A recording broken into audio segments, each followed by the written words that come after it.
பிரியமானவர்களே, இன்றைக்கு பார்த்தீங்கன்னா இயேசுவோட உயிர்த்தெழுதல் நாள் அப்படின்னு சொல்லிட்டு நம்ம எல்லா கிறிஸ்தவர்களும் உலகம் முழுவதும் கொண்டாடுகிறார்கள். ஈஸ்டர் என்பது பஸ்கா அப்படின்னு கூட சொல்கிறாங்க, அழைக்கப்படுது. அராமிக், கிரேக்கம், லத்தீன் ஆகிய மொழிகளில் கூட பார்த்திங்கன்னா ஈஸ்டர் அப்படின்னு சொல்கிறாங்க. உயிர்த்தெழுதல் ஞாயிறு அப்படின்னு சொல்லிட்டு கூட நாம் அதை சொல்லலாம். மரித்தோரிலிருந்து உயிர்த்தெழுந்த நினைவு நாளாக இதை கொண்டாடுறாங்க. ஈஸ்டர் என்பது இயேசு கிறிஸ்து சிலுவையில் அறியப்பட்டு 3ஆம் நாள் உயிர்த்தெழுந்த அந்த நாளை நாம் நினைவு கூறுகிற நாளாக இருக்கிறது. சுமார் ஈஸ்டர் பஸ்கா அப்படின்னு கூட சொல்கிறாங்க.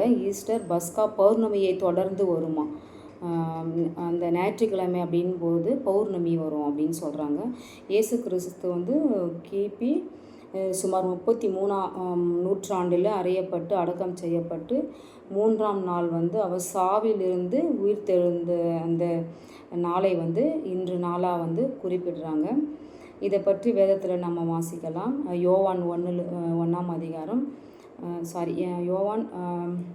யோவான் 20ஆம் அதிகாரம் 1லிருந்து 12 வசனங்கள் சொல்லுது. மார்க்கு 16ஆம் அதிகாரம் 1லிருந்து 8, மத்தேயு 28ஆம் அதிகாரம் 1லிருந்து 7, லூக்கா 24ஆம் அதிகாரம் 1லிருந்து 12 ஆகிய வசனங்களில் பார்க்கும் பொழுது ஆண்டவரோட உயிர்த்தெழுதலை பற்றி சில வசனங்கள் இருக்கும்.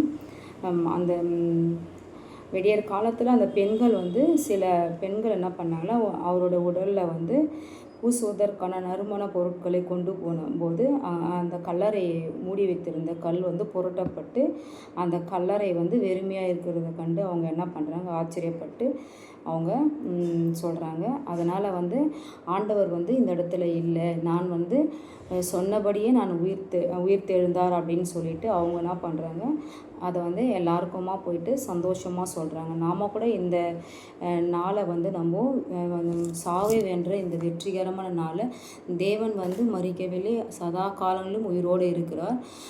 அவர் எப்படி போனாரோ அதே போல் இந்த பூமியை நியாயம் தீர்க்க வருவார் அப்படின்னு சொல்லி நாம் ஆண்டவரோட நாமத்தை ஒவ்வொருவர்கிட்டையும் நம்ம சொல்ல கடமை உள்ளவர்களாக இருக்கிறோம். இன்னும் அநேக வசனங்களை நாம் மீண்டும் வசனங்களை பற்றி நாம் பார்க்கலாம். ஆமென்.